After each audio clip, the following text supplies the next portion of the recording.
Hello everyone and welcome back to my channel for another episode of Designing Disney. Today we are tackling a large photo as well as two other photos. So this is a 3-photo layout and one of the photos I think is 5x7.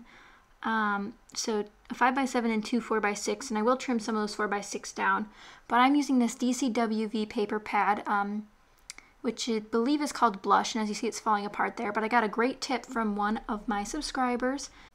Nicole actually told me about it in the comment section on one of my videos, and it was about this paper pad because I said it was falling apart.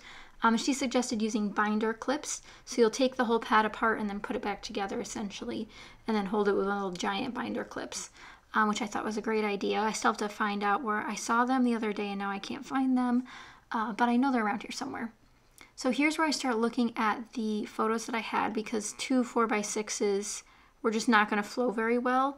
There would be like no room on the page for anything else, and as you guys know, I do like to embellish, and this one's a lighter embellished page.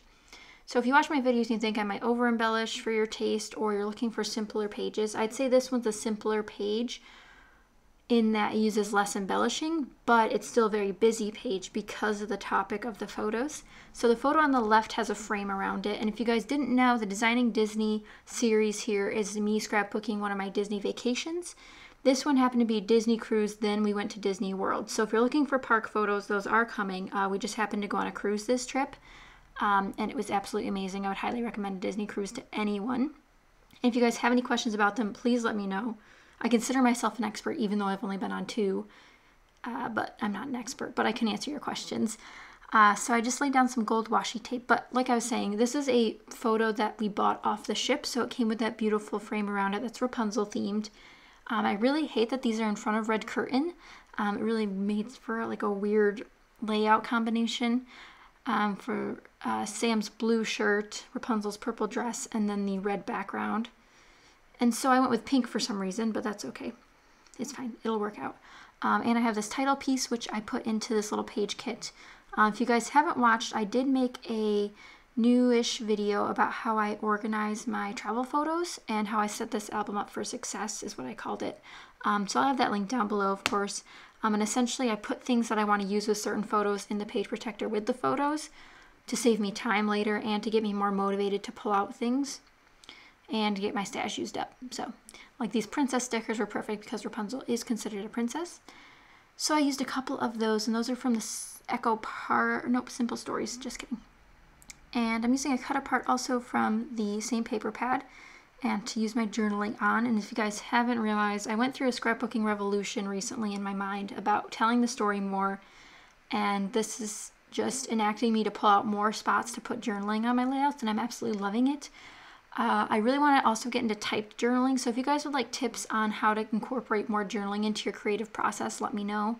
I know a lot of people have trouble writing it down, especially when they're doing their own handwriting. Because I also don't like my own handwriting. Some days I love it, but when I'm given a finite space like this, it makes me very nervous, and then my writing looks like awful. If you notice, I didn't put a lot of adhesive on the back of this large photo, mainly because I don't believe we have any digital versions of this, so I can pull it up later and scan it or take another photo of it just so we can have another version of it in case this happened to get ruined by a natural disaster or something crazy like that, which we hope never happens. But I'm just going to glue these photos down now that I've matted them with some different pattern papers, and it's a very pink layout. I don't scrapbook super pink super often, like this pastel-y pink I should say. I've scrapbooked with peaches and corals, but not pastel-y pink. But this layout's almost done. I try to keep it really simple with all these patterns. Like I said, I'm going to use some of these clear stickers, which were from Simple Stories, and then I think I used at least one of these Mickeys. And they're just little diamond Mickeys, which I got off of eBay, I believe. And now I'm going to pull out some sequins, of course. And I actually go for one of my favorite of the new releases that we've had recently from Spiegel Mom Scraps. I go with Metallic Mess, and I think Pick Your Plum's the other one I also pick out. Obviously I use a lot of gold on this layout, so I want to keep that going through my clusters and little embellishment pieces just to keep that sort of theme going. But before I forget, I used this giant 12x12 sticker sheet from a paper pad that's just white stickers with clear backing. Used a couple of those just because they're very difficult to use, and I thought that subtle sort of thing is what this layout sort of needed. So you can kind of see it when you're up close, but not really as much far away. And then sometimes you can see the glare like you can right now at the top. But I just used a couple of those, which I thought was a nice little touch to give it some dimension without giving it a lot of color or bulk. I was going to put Rapunzel's name on this, but I didn't have the right letters for that color. So I think I advised against it in the end, but now I don't remember.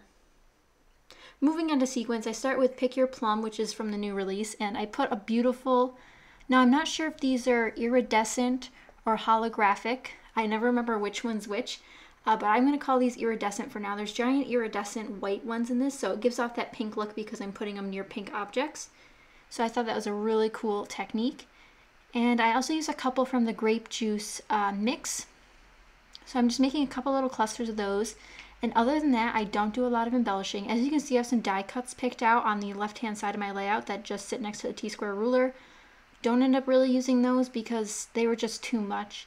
There's a lot going on in this layout and I wanted to keep it simple and of course capture the story, put it down, have a spot for it, and then have all these pictures together. If you haven't watched the previous Designing Disney videos, I have a playlist of all of them linked down below so you guys can have a dose of Disney right now whenever you need it. You know it'll always be there. And hopefully this series keeps going. I think my goal for finishing the Disney album is sometime next year. So we're going to start getting through it, probably maybe one Disney video a week. Would you guys like that? Maybe that's too much. I know some people don't do Disney, so they don't like watching Disney scrapbook layouts, but again, depends on your mood and feel at the time. Sometimes you just want to watch traditional things and not super magical, but that's fine. Let me know what you guys think down below. And that's it for this layout. It looks like I wanted to add some more things, but it looks like resin flowers, which was a good choice. Resin flowers are always a great choice for texture and dimension. But now I think that's it for this layout. I hope you guys enjoyed. I have some close-up shots at the end. But I really enjoyed making this one using 3 photos on one layout, especially one large photo. I know I had some requests for that, so I'm glad I finally got it done. But if you enjoyed this, be sure to give it a thumbs up and subscribe, and I'll see you guys next time. Bye!